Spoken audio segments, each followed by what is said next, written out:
अस्सलाम वालेकुम बच्चों, क्या हाल चाल हैं। उम्मीद है ठीक ठाक बढ़िया खैरियत से होंगे। आज के इस वन शॉट लेक्चर के अंदर हम एग्जाम ओरिएंटेड तरीके से इस चैप्टर को पढ़ेंगे। चाहे आपके एग्जाम के अंदर 10 महीने हो या 10 दिन हो, ये जो पूरा वन शॉट लेक्चर है इसके अंदर सारी टिप्स एंड ट्रिक्स एंड हमने ऐसा प्लान बनाया है कि आपके भी 90% से अबव मार्क्स आने वाले हैं, जैसे हमारे प्रीवियस 287 प्लस बच्चों के आए हैं। हमने आपके लिए सारी चीजें बिल्कुल फ्री की हुई हैं।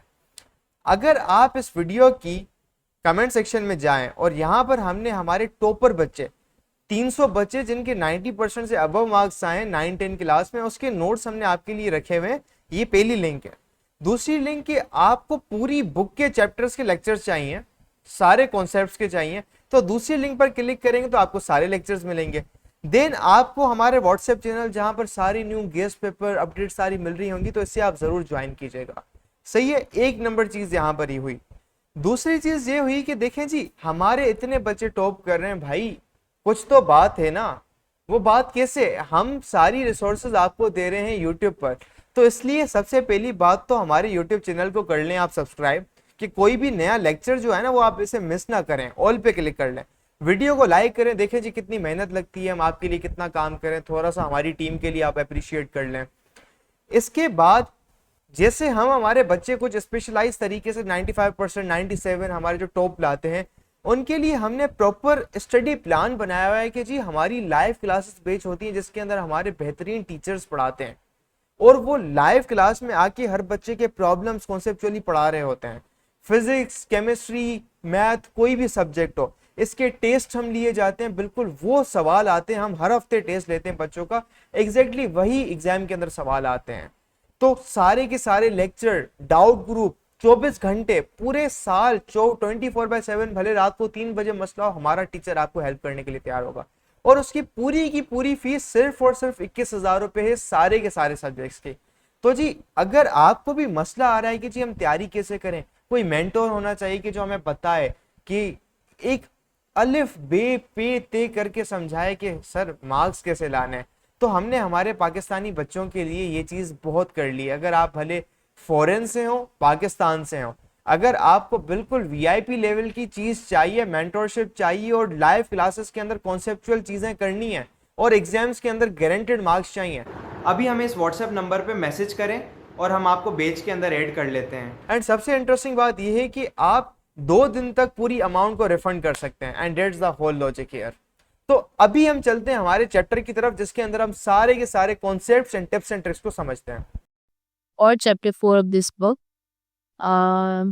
लास्ट चैप्टर में हमने ये पढ़ लिया था कि sound is a mechanical wave and longitudinal होती है, इसमें रेयरफैक्शन और कंप्रेशन हमें मिलती है, राइट। अब इसको थोड़ा सा और हम लोगों ने डिटेल में देखना है स्पेसिफिकली कि कहाँ से साउंड जनरेट कैसे होती है, बनती कैसे साउंड, फिर हम तक ट्रेवल कैसे करती है, ये सारा कुछ, ठीक है।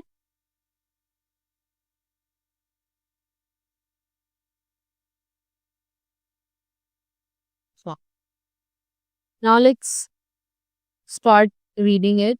Sound is a mechanical wave that originates from the vibration of particles. Originates का मतलब कि origination का मतलब होता है कि कहाँ से कोई चीज निकलती है, जैसे start कहाँ से। तो it originates from vibration of particles in a medium. कि particles vibrate होते हैं किसी medium में, such as air, water या solid. एयर, वाटर या सॉलिड में वाइब्रेशन, पार्टिकल्स की वाइब्रेशन जब होती है तो साउंड प्रोड्यूस, ठीक है। और अगेन ये बात हमें पता है कि मैकेनिकल वेव को मीडियम रिक्वायर्ड होता है। These vibration create longitudinal waves where particles oscillate parallel to the direction of wave propagation, ठीक है। जो पार्टिकल्स हम वो ऑसिलेट करते हैं parallel to the direction of wave propagation. हमने ये भी बात पढ़ी थी कि वेव्स भी आगे जाए थी और डायरेक्शन भी आगे थी, वरना जो ट्रांसफर वेव्स थी वो परपेंडिकुलर जा रही है ना, कि वेव्स डायरेक्शन आगे है लेकिन वो propagate up and down the way कर रही है, लेकिन ये पैरेलल होते हैं, causing regions of compression and rarefaction. The properties of sound waves including frequency, amplitude and speed determine the characteristics of the sound, ठीक है। साउंड या किसी भी वेव के कैरेक्टरिस्टिक्स का मतलब क्या होता है कि वो उनकी क्या फ्रीक्वेंसी है, क्या एम्पलीट्यूड है, क्या स्पीड है, क्या वेवलेंथ है, ठीक है। ये हमें इसकी ये बताती है प्रॉपर्टीज या करेक्टरिस्टिक्स सच एज। अच्छा और अच्छा क्या कौन सी करेक्टरिस्टिक्स, ये प्रॉपर्टीज है साउंड की, और वो क्या करेक्टरिस्टिक्स बताती है, यानी कि वो साउंड के बारे में क्या बताती है, such as pitch and loudness. अब मतलब ये कि ये कुछ प्रॉपर्टीज है कि फ्रीक्वेंसी ज्यादा होना या कम होना या स्लो होना या फास्ट होना, ठीक है, ये प्रॉपर्टीज है। और इससे हमें पता क्या चलता है कि साउंड जो है वो तेज है या स्लो है या ऊंची है या जो है वो हमें चुभने वाली है ना। किसी की पिच बहुत तेज होती है, पिच लाउड होना यानी कि बहुत तेज आवाज है उसकी, ये बहुत जो है ना वो चुभने वाली आवाज नहीं होती किसी की, वैसी लाउडनेस का मतलब कि किसी की आवाज बहुत लाउड होना, ठीक है। इसी तरह स्लो अगर है या एक इसको वो भी कहते हैं ग्रेव साउंड भी होती है, ठीक है, भारी आवाज। तो वो सारी बेसिकली वो सारे कैरेक्टरिस्टिक्स आते कहाँ से, वो इनकी प्रॉपर्टीज की वजह से आते हैं, ठीक है।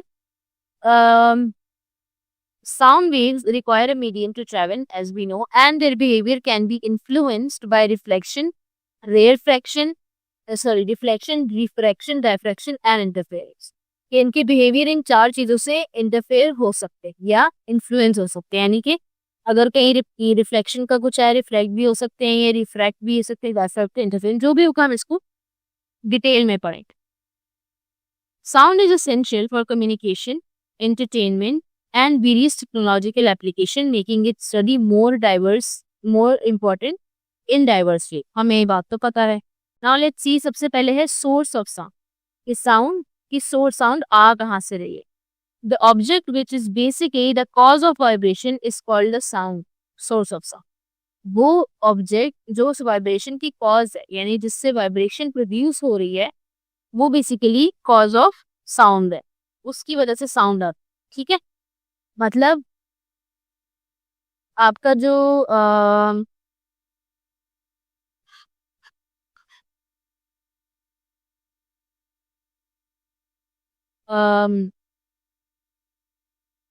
जैसे मुझे याद है कि जब 5 क्लास में हमें हमारी मैम ना साउंड पढ़ा रही थी, तो उन्होंने हमें एक बड़ी आसान सी डेफिनेशन बताई थी साउंड की, कि मतलब लेमैन लैंग्वेज में, कि जब भी जब दो चीजें आपस में कनेक्ट होती हैं, लाइक कांटेक्ट में आती हैं, तो वो कोई ना कोई साउंड प्रोड्यूस करे, ठीक है। अब चाहे वो स्लो हो, चाहे वो लाउड हो या कैसी भी है, मतलब कि कोई भी दो चीजें अगर कांटेक्ट में आ रही हैं तो वो उनके अंदर से, क्योंकि जब दो चीजें कनेक्ट हो रही है तो वो वाइब्रेट हो रही है तो वो साउंड प्रोड्यूस करें। जैसे यहाँ पे अब एग्जाम्पल्स है आपके पास, एक है क्लैपिंग हैंड्स, तो दो हाथ को आप क्लैप करते हो तो आपके हाथों से आवाज निकलती है, वैसे आपके हाथों में आवाज नहीं है, जब आप उसको क्लैप करते हो दोनों हाथ को एक दूसरे पे मारते हो तो उसमें से आवाज निकलती है ना। अच्छा, बर्ड चैपिंग को मैं भी आपको बाद में बताती हूँ। उसके बाद थंडर है, थंडर भी आने से विजुअलाइज नहीं कर सकते कि वो कहाँ से टकरा रही है, बट स्टिल उसकी जो वेव्स हैं वो आपस में जो उसकी ये क्या कहते हैं, ये जो उसको क्या बोलते हैं, इलेक्ट्रिक वेव्स होती है, ये आपस में टकराती है, तो फिर ये आपके पास थंडर क्रिएट होता है, बादलों से टकराती है। सेलफोन्स के अंदर भी कुछ वाइब्रेटरी जो है ना वो होता है। फिर आपके पास म्यूजिकल इंस्ट्रूमेंट जैसे ड्रम है, ड्रम को भी आप जब ऊपर से टैप करते हैं, दोनों ड्रम की कोई बजाते हैं, कोई चीज लगाते हैं, टच करते हैं, तब जाके ड्रम की आवाज आती है। गिटार में भी जब आप उसको टच करते हैं तब आवाज आती है, ठीक है।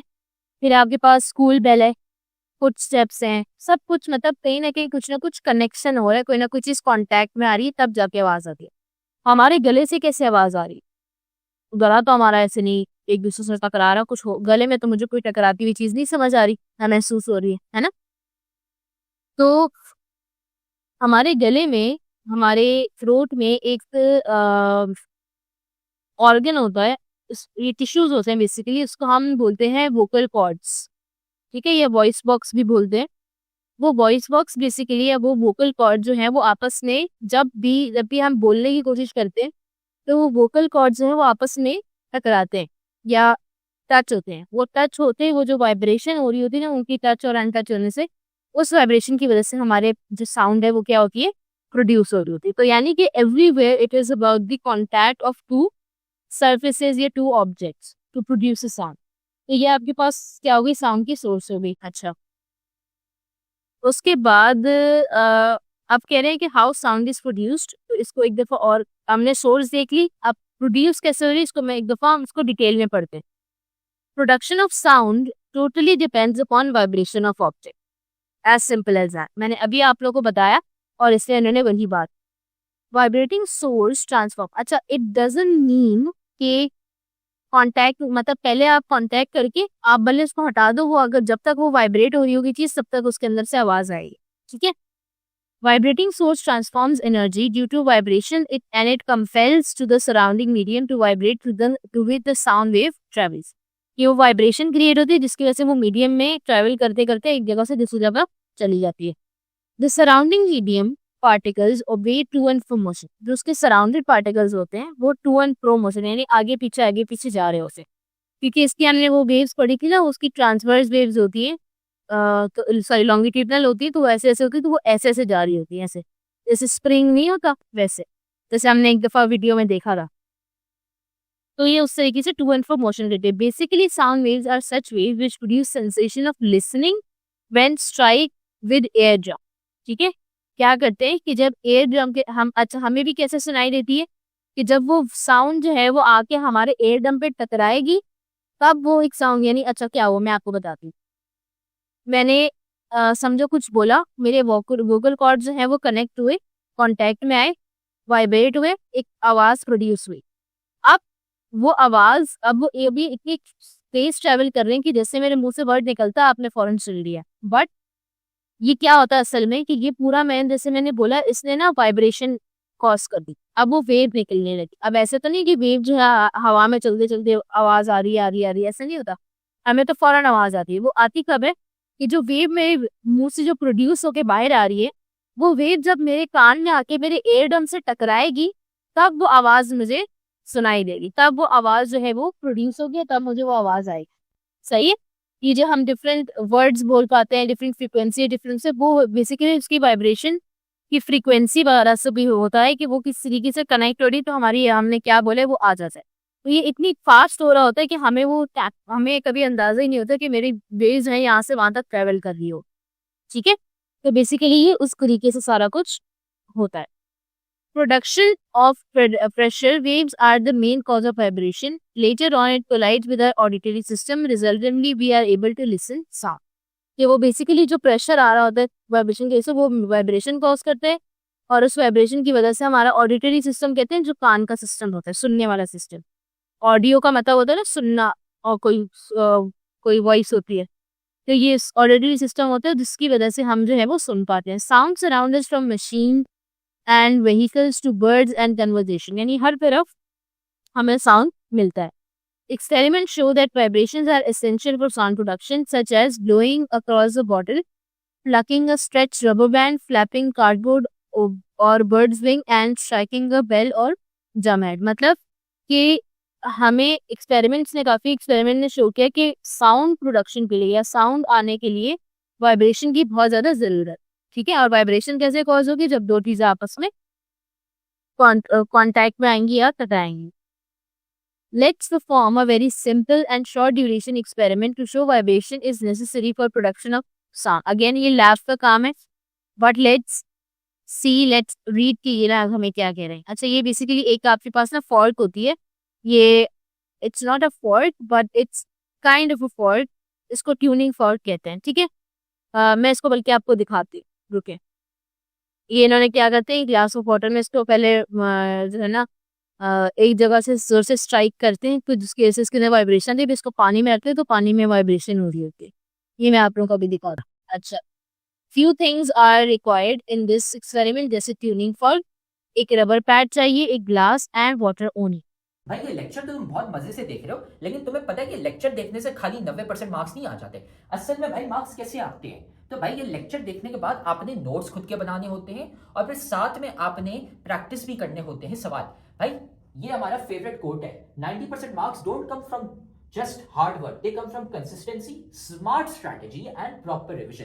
भाई स्मार्ट तरीके से पढ़ो. स्मार्ट तरीका ये हमने आपको बताया हुआ है, तो साथ में हम आपको तरीका भी नहीं बता रहे, साथ में हम आपको दे रहे हैं भाई नोट्स. जाओ कमेंट सेक्शन में, नोट्स में से आपको मिल जाएंगे भाई उन बच्चों के नोट्स. 300 बच्चे थे जिनके 90% ज्यादा मार्क्स आए थे, उनके नोट्स वहां पे पड़े हुए, लेकिन साथ में उधर नीचे हमने आपको सवाल भी दिए हैं प्रैक्टिस के लिए. ये यहाँ पे पूरी गूगल शीट पड़ी हुई है भाई, यहाँ से जाके सवाल प्रैक्टिस करो. खाली ऐसा कुछ नहीं होता कि हाँ हम लेक्चर देखेंगे हमारे मार्क्स आ जाएंगे, नहीं भाई. नोट्स पढ़ने होते हैं और साथ में इनकी प्रैक्टिस भी करनी होती है सवालों की। First of all, take glass which is filled with full of water, filled with water.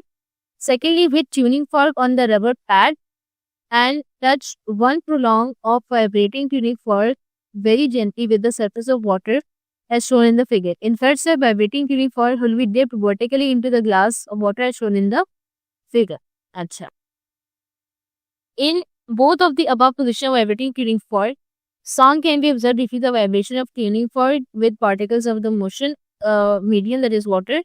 This experiment can be performed और अच्छा अब मैं आप लोग को दिखा देती हूँ बिकॉज इसको देखने से ज़्यादा अच्छे से समझ नहीं आता। पहले मैं आपको थोड़ा सा ब्रीफ कर देती हूँ।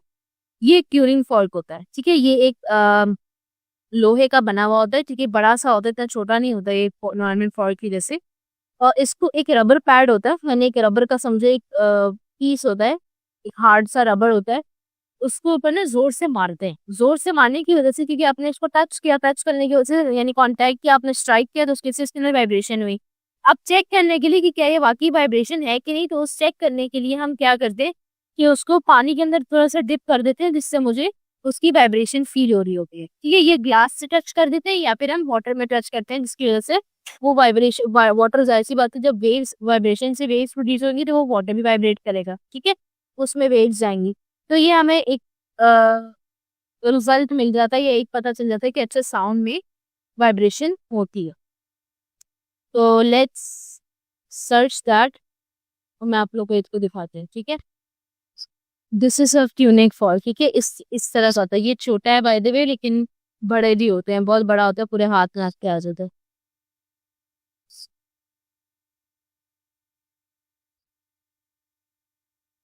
देखिए अब it can be hit on a rubber pad या फिर देखो इन्होंने वुड पे इसको वो किया, ठीक है। ऑब्वियसली किसी ऐसी चीज पे नहीं करना जो चीज जो है वो टूट जाए, सही है। तो इन्होंने पहले इससे मार के अब इसमें से ना एक साउंड आ रही है, सही है। तो वो साउंड आप लोगों को सुनाई नहीं देगी बट और जो सुनाई दे रही है तो ये इसको जब ये हिट करता है तो उसमें से कूं करके ऐसे आवाज आ रही होती है, ठीक है।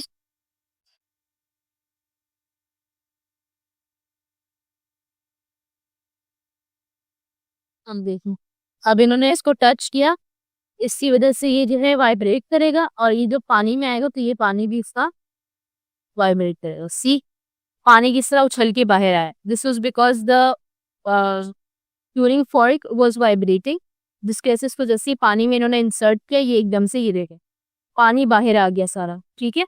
यानी कि पानी से जो है ना वो उसकी वाइब्रेशन जो है उसकी एनर्जी पानी में ट्रांसफर हो गई, ठीक है। जिसकी वजह से ये इससे इतना जोर से जो है वो पानी को उछाल के बाहर कर दिया। अब ये अगर हल्का भी आप करें तो जो पानी है वो हल्का देखो वाइब्रेट करेगा, देखो समझ आया। अभी he is doing it again, इसको देखें एशिया। अच्छा अब ये भी अगेन फर्क होता है कि कितनी जोर से आवाज आ रही कितनी कम। अब अगर जितनी आपने जोर से मारा होगा उतनी ज्यादा वाइब्रेशन और उतनी ज्यादा जो है वो पानी ऐसे उछल के बाहर आ रहा था। लेकिन अगर स्लो मारेंगे तो वाइब्रेशन कम होगी तो पानी सिर्फ वाइब्रेट करता हुआ आपको नजर आएगा, ठीक है। अब हमने पढ़ना है medium for propagation of sound.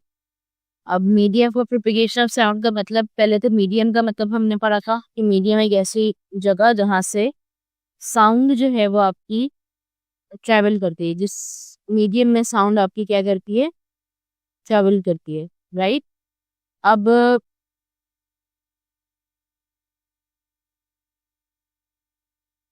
Propagation का मतलब ट्रैवल करना या आगे बढ़ना, बेसिकली आगे बढ़ना is the real meaning of this, ठीक है।